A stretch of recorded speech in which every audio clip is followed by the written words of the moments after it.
Wow, what an amazing learning experience, eh? So, I hope you've enjoyed all the talks so far. Our last talk today is from a graduate of Bennington College, now studying human rights for her master's degree at the London School of Economics.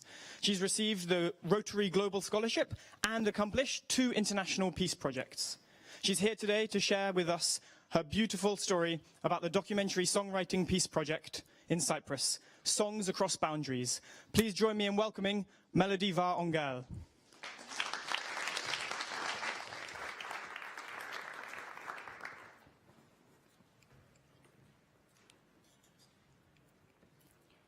Have you ever listened to a song and had a moment that the song tells about your story? I am pretty sure most of us in this room today got very excited after listening to a song and said, "Oh my God, this song is totally about me." Well, imagine a situation when someone actually listens to your story and writes a song based on it. And imagine a situation when these stories and songs are used to bring peace to people who live in conflict zones. Well, my name is Melodi, and I am a musician. It became so usual to hear from people that, "Oh, is your name fake?" Or, "Isn't that so cool that you create melodies and your name is Melodi?" Well, I just smile and say, "Yeah, maybe I am Melodi because I am a musician. Or maybe I am a musician because I am Melodi, or neither." It depends on how you interpret. But one thing I know for sure is that making music and creating songs can have a huge impact on people's lives, as it has a huge impact on me. Let me tell you how. It was my 3rd year studying in the US at Bennington College when I was trying to figure out what I wanted to do for my winter internship. When I saw a post about documentary songwriting in cold, snowy Maine on the east coast of the US, I told myself that would be my dream internship just if I could survive the cold weather. But at the end of the day, who cares the 2-meter snow when it's about creativity and music, right? So what is documentary songwriting? It's a songwriting method based on people's spoken words. It's a creative process that was originated by Malcolm Brooks of Maine in 2009 with the idea of every life has a story and every story deserves a voice. Documentary songwriters are humanitarian musicians who are interested in human rights, oral history, community building, addiction recovery. It's a collaborative process where at least 2 people work together and no musical knowledge is needed from the people who tell their stories to us. So this is how it works. Documentary songwriters listen to people's stories, and in collaboration with the story source, then they convert the stories into lyrics without changing much of the story source's own sentences. And again, in collaboration, once they have the lyrics, they come up with a melody and they sing the song together. But what matters most at the end of the day is how we create empathy and how we create connections between people and how we really communicate our feelings with each other. There are several emotions that are expressed through documentary songs, and as you can see on the chart, the most significant one is gratitude with almost 25%, and the second one is fear with almost 17%. I had a great internship in Maine, and after having this experience, I wanted to carry this into another level, and I wanted to use music for social change. But before I tell you how I use documentary songwriting to bring peace to people who live in conflict zones, let me tell you how I really started to use music for social change. I studied social sciences, music, and public action at Bennington College in the US. And I have been interested in conflict and conflict transformations for a long time. Maybe it's because there are several ongoing conflicts in the region where I am from. It was my 2nd year in the US when I took a course called Theater and Arts for Peace and Reconciliation, where we had to come up with a peace project using arts. At that time, I had been reading and learning a lot about Armenian-Turkish conflict. And I wanted to create a peace project between Turkey and Armenia, which I named United Harmonies. So my biggest purpose was to start a cultural exchange between Turkey and Armenia in a geography where the land border is closed and where these two communities have very little interaction with each other. But there were people who said, well, good luck, but it's not gonna be easy, as if I didn't know. My parents supported me, but some of my relatives even teased me and said, don't you have anything else to do? Do you want to die at an early age? And there were even people who said that it would be too dangerous for Turkish people to travel to Armenia, and they advised us to disguise our identities. But what the hell did they know? For example, at the end of our trip in Armenia, we learned that our local driver did indeed a 180. So at the beginning of our trip, our local driver refused to have Turkish participants in his car. Somehow he was persuaded, but as he spent more and more time with each other, he loved us. And at the end of the trip, he even invited us to his house. Imagine, from extreme prejudice to extreme hospitality. And there was even one moment where we were in a taxi in Armenia, and the local driver learned that we were from Turkey. I am not kidding. For 5 minutes, he tried to arrange us a Turkish radio channel so we could just listen to Turkish songs in his car. To be honest, I wasn't expecting those beautiful moments, but I was ready for this big challenge. So I applied for a peace project grant given by Davis Foundation, and I got the grant to implement this project. So what I did was, I found 4 musicians from Turkey and 4 musicians from Armenia. We traveled to each other's country, we learned each other's music culture, and at the end we gave concerts in both countries, Turkey and Armenia. And we sang our songs in 3 languages, Turkish, Armenian, and English. And this is a picture from our concert in Istanbul. And yes, we showed that these 2 cultures in conflict could actually come together and produce something very unique and beautiful and create a really nice friendship. So after having this project, I wanted to challenge myself more. Yes, I love pain.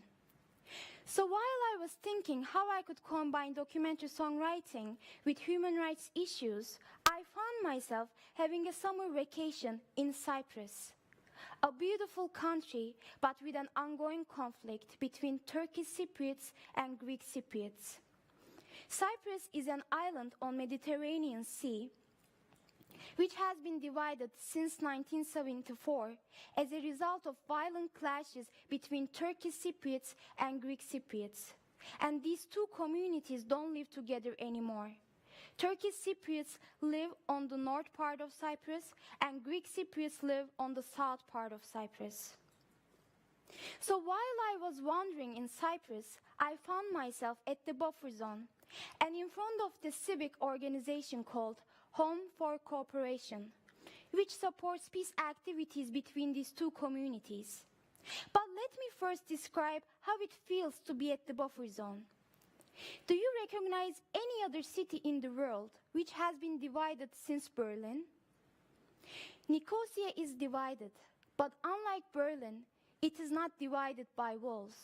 Instead, there is a buffer zone between the official gates to each side. And there comes the magic. Buffer zone is alive.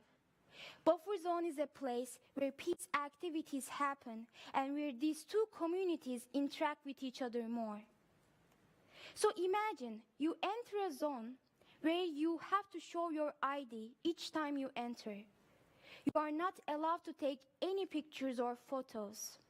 No doubt it's serious, but there is magic in it. So if you just stand in front of Home for Cooperation, your left hand points to the region where Turkish Cypriots live, and your right hand points to the region where Greek Cypriots live.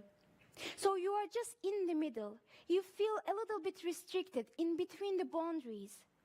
But at the same time, you are at this magical spot. You feel like you are at the center of everything. the bridge between past, present, and future. Remember this magical spot, which I'm gonna come back. So after having this magical moment, I wanted to do my internship in Home for Cooperation and wanted to start the first part of my second peace project called Songs Across Boundaries. I applied for a peace project grant again, and I got the grant twice. So as you can imagine, I was over the moon. So my biggest aim was to collect peace stories from both Turkish Cypriots and Greek Cypriots, convert their stories into songs by using documentary songwriting technique, and then performing these songs in concerts in Cyprus. I wanted to bring these two communities together where they could learn each other's stories and songs and where they could create deeper bonds. The stories were about the friendship between the two communities, hidden by communal marriages, neighborhood relationships, or the solidarity between Turkish Cypriots and Greek Cypriots.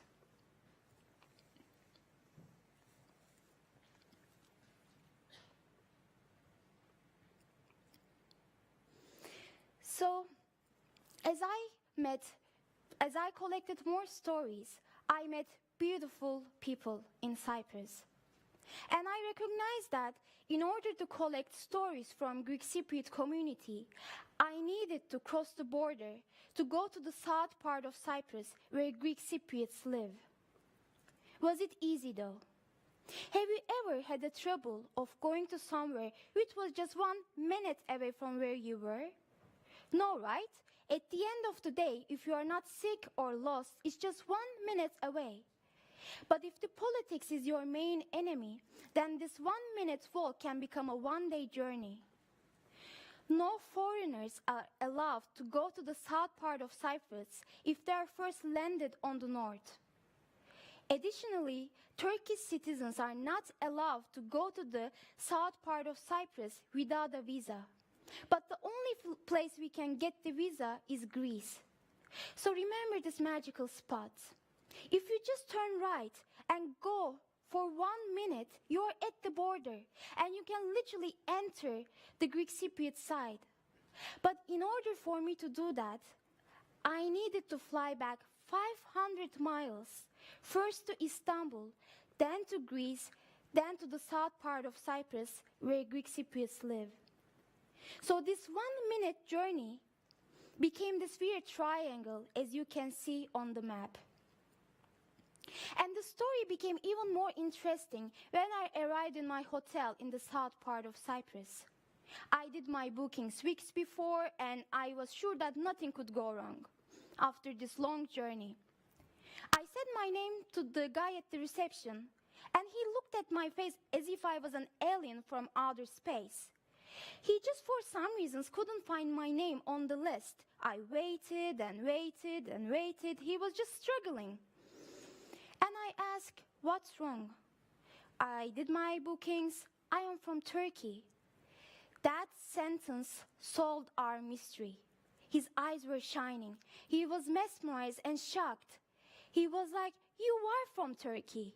And I said, yes. So this guy literally thought that my booking was a mistake or a joke just because Turkish citizens rarely visit the south part of Cyprus. So he just took my name off the list. And when he learned that I was from Turkey, he was just so happy. And finally, I could go to my room, looking at these beautiful Greek Cypriot houses from my balcony, thinking that maybe I was the first and only Turkish citizen staying in his hotel. So at the end, I collected 10 peace stories from both communities, and I converted their stories into songs. And these are some of the people whom I worked with, who told their stories to me. And the stories varied from each other. Some stories included solidarity. For example, a Greek Cypriot man carrying and hiding a Turkish Cypriot family in his potato truck to cross the border during the conflict. Or a separated Turkish woman and a Greek Cypriot woman who come back after 50 years later when the borders were open again, or hidden by communal marriages. So I just want to share one of the peace stories I collected, which is called Why Us? It is told by a Greek Cypriot man, and I just want to sing what he says. Everyone suffered so much. We ask why it was us. All we wanted was our families. We ask why it was us. What he says becomes really important, not only when we think about the conflicts in Cyprus, but all around the world. Yes, it can happen to any of us, and we might lose the control of our lives.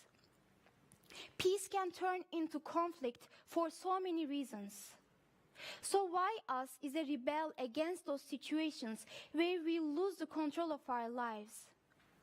But he also invites us to see the possibilities that there should be a chance to fight against those situations which bring us only pain.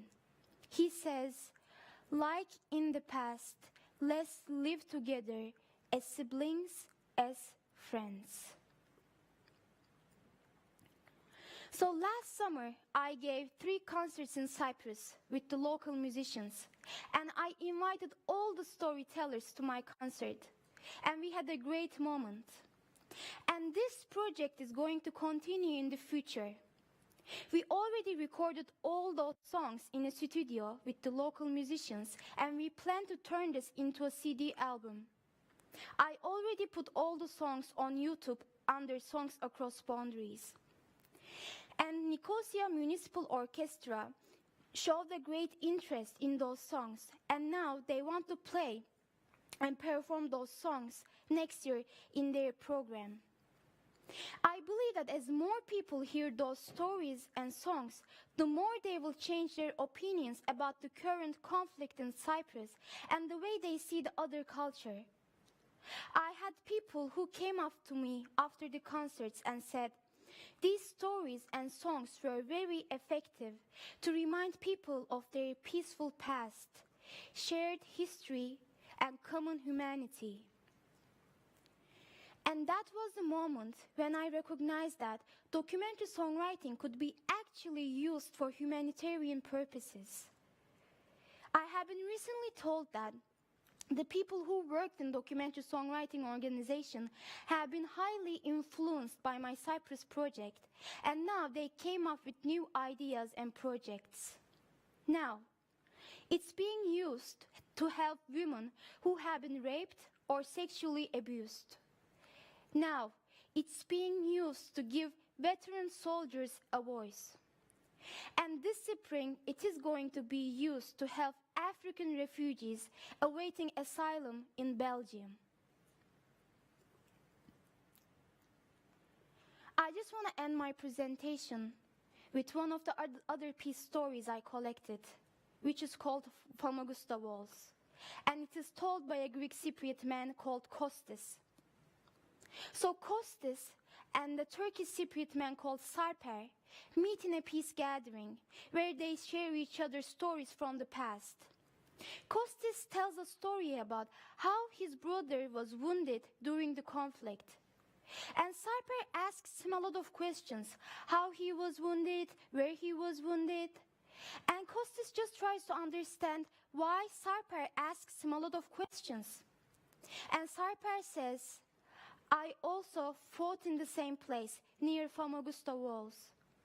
And I'm afraid maybe I was the one who hurt your brother.